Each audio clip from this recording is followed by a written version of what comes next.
Assalamualaikum anak-anak hebat, cerdas, berkarakter.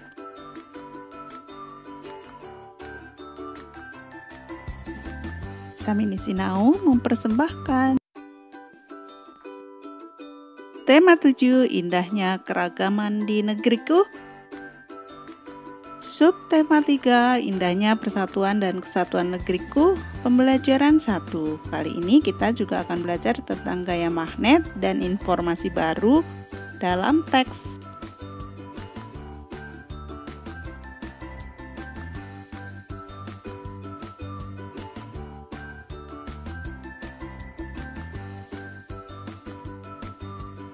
Tujuan pembelajaran kali ini adalah peserta didik dapat menemukan informasi baru berdasarkan teks bacaan dan menyajikan hasil percobaan tentang magnet dengan teliti.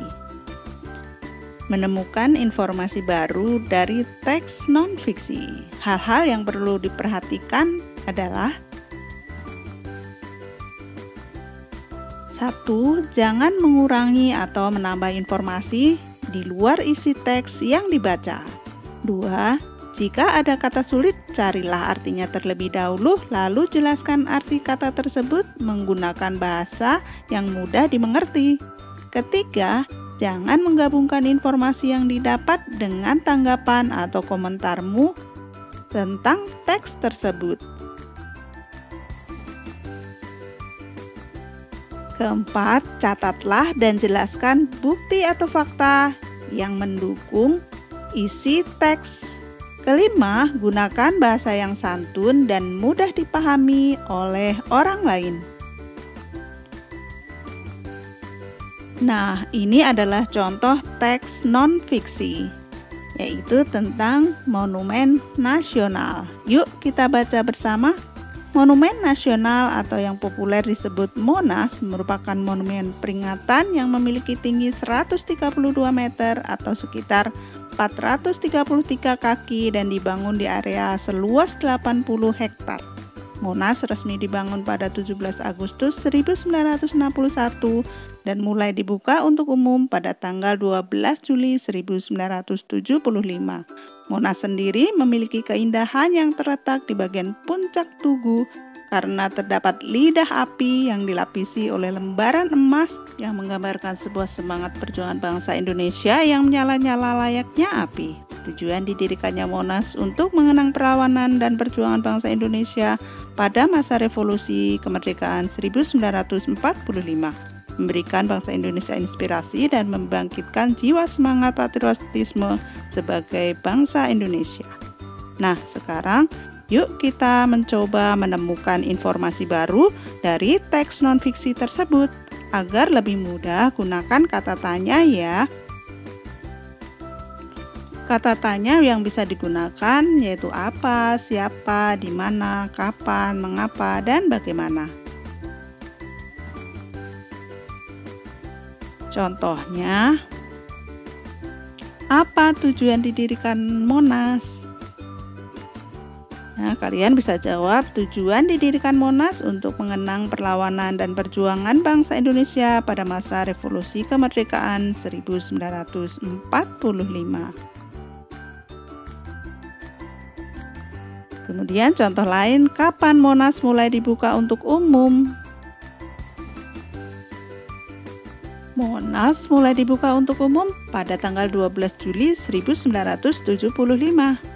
Nah, karena keindahannya, Monas menjadi daya tarik para wisatawan, baik dalam negeri maupun luar negeri.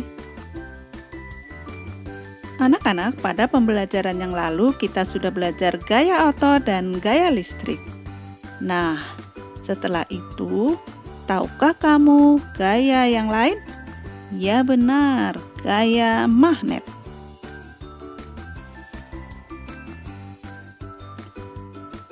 Apa yang dimaksud dengan gaya magnet? Gaya magnet adalah gaya tarik atau gaya tolak yang ditimbulkan oleh sebuah magnet terhadap suatu benda.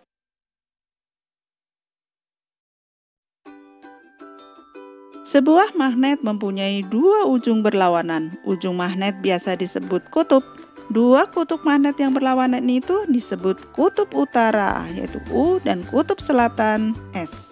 Jika dua buah magnet didekatkan pada kutub yang sama, kedua magnet akan tolak-menolak. Sebaliknya, jika dua buah magnet didekatkan pada kutub yang berbeda, kedua magnet tersebut akan tarik-menarik.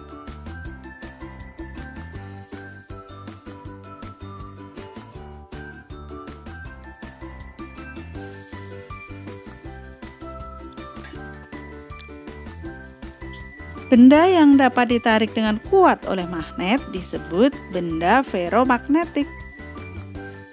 Misalnya besi, baja, dan nikel. Benda yang dapat ditarik oleh magnet dengan lemah disebut benda paramagnetik. Misalnya aluminium, kaca, dan kayu. Sifat-sifat magnet antara lain sebagai berikut. Magnet memiliki gaya tarik. Gaya tarik magnet dapat menembus benda-benda tertentu. Magnet mempunyai dua kutub. Berdasarkan asalnya, magnet dibedakan menjadi magnet alam adalah magnet yang sudah tersedia di alam. Contohnya batuan yang dapat menarik besi. Kemudian magnet buatan adalah magnet yang sengaja dibuat oleh manusia. Contohnya magnet batang, jarum, tabung atau silinder, huruf U, dan ladam. Bentuk-bentuk magnet. Nah, bentuk magnet ini ada magnet batang, magnet U, ada magnet jarum, ada magnet ladam, dan ada magnet silinder.